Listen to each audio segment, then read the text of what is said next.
Bwana Yesu asifiwe. Wachana na position, take service. Serve these people. Yes.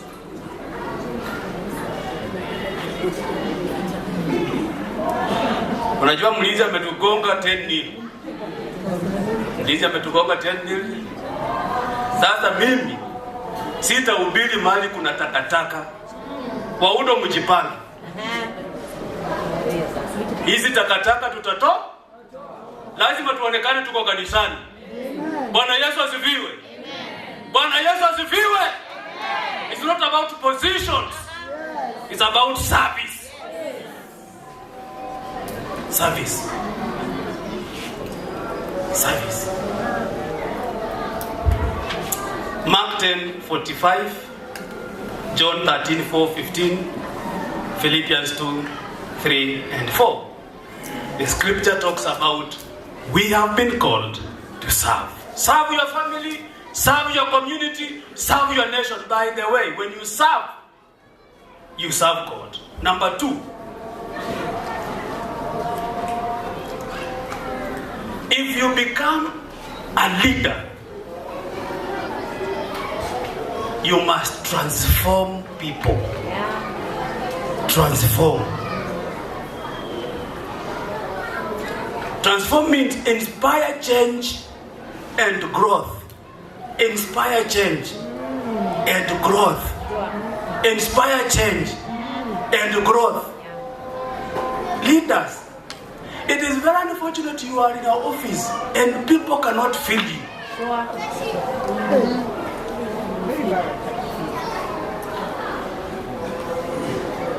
Jesus is telling us to inspire change and growth.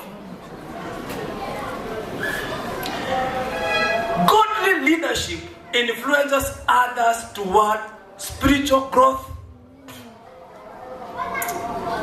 and purpose.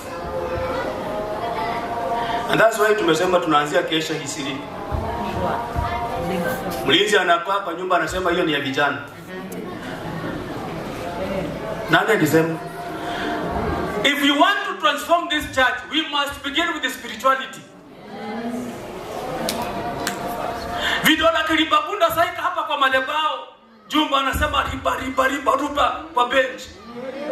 Na mshirika anasema riyamatai huko nyuma. Na kanisa linaamuka. Lakini vidola tukisema riba na jumba na kukazia macho, you never move.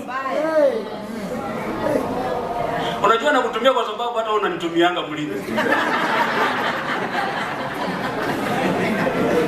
Bwana Yesu asifiwe. Unajua mimi naweza gonga mlinzi na nigonge odemu kwa sababu ni watu wa. Bwana Yesu asifiwe. If you are a leader and you have never attended Bible study, you have never done prayer and fasting, you have never done a fellowship, who are you leading? Are you leading a kiosk? Here.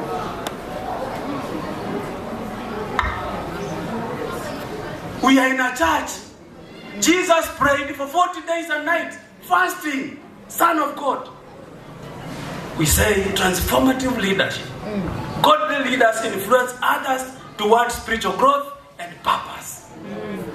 We are calling for a fellowship, an apology, week 1, apology, week 2, apology, 1 year. Mnataka nani wakuja fellowship? Sure. Na sadaka ikitolewa na wakose kubana. Wanataka kujua. Iko wapi? Mulitiwa kwa hesabu sadaka ama kulinda watu? Sure. Sadaka na kulinda watu zikuja pamoja? Hata mgoze kusema Bwana Yesu asifiwe. Kalioko Bwana Yesu asifiwe.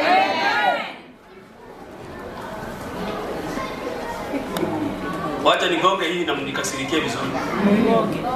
Hii kitu imekuja kwa friends cha inaitwa empowerment. Na medical round.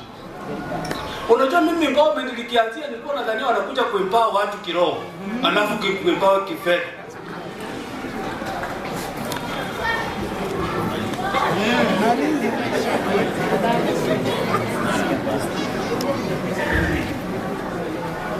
They lead by vision, they lead by integrity, they lead by example. When you are a leader, you lead by vision, you lead by integrity, you lead by example.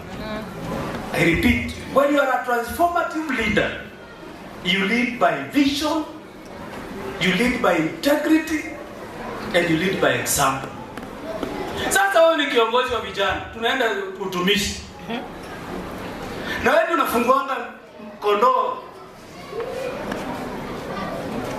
How can people trust you?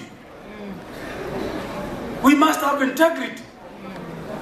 Bwana Yesu asifiwe. Amen. Na kuna watu wanapendanga tu kuwa treasure. Mimi sitaki, mkitaka kunipatia kiti mnipatie treasure. Tukihesabu pesa tunapata zingine kwa socks.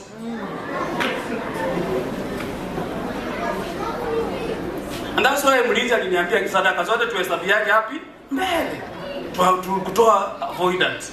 Na sisemi wewe, nasema tu kwingine. Kulikuwa na mjamba mwingine was very powerful. Hata kwa nyumbani, siku ya monthly lazima akuje. So tukauliza huyu jamaa ako very is committed. Kumbe si commitment. Mlinzi. Kwa hii kanisa kuna mambo. Watu wanalipa rent na pesa ya kanisa.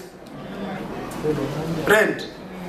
Yaani mwezi naisha mtu anachukua kwa treasurer bila kusumbuka. Astukia.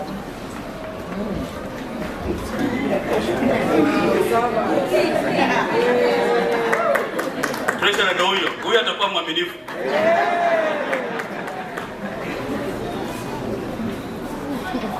When you are a transformative leader, you encourage and mentor others to grow in faith and purpose. Romans 12 verse 2. Be you transformed by renewing your spirit. 2 Timothy 2:2 and Matthew 5:16. And point number 3, the last point. When you are a leader, you should be Christ-centered. The person who is at the heart of your heart and at the heart of your leadership should be Christ. I'm sorry to say this, but nowadays workers wakina Muyuzi wametuharibu. Anything unasikianga tu article this or this says this. I've never heard when we are discussing in committees people referring to the Bible in this book. Siku hizi tunaenda article. It is good to have those articles, but back to the scriptures. Because we are in a church. Mulinzi mwenye anasimama kwa committee anaongea maneno 1000 bila kuquote scripture. Ambiaka watu, mkituona hivi, Biblia inasema katika Yohana 14 mstari wa kwanza, Yesu alienda kutuandalia makao. Hata kama tunateseka, kuna makao. You are encouraging people. Stop telling us about it. It is good to have constitution. But Biblia inasema when we all for a day of rejoicing that will be when we all see Jesus, we'll sing and shout the victory.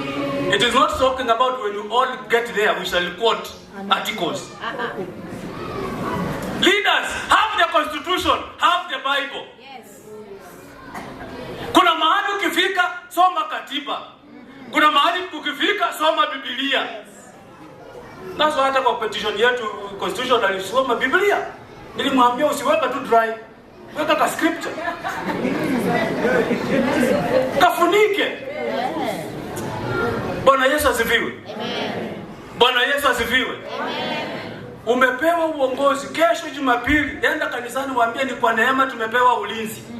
Tuunganeni mkono tunaenda mbinguni. Pana kwenda kuambia watu sasa mimi ndio mlinzi mtajua. Ati mwaniki ngila njida abeza njichoba yero nzingie mugati.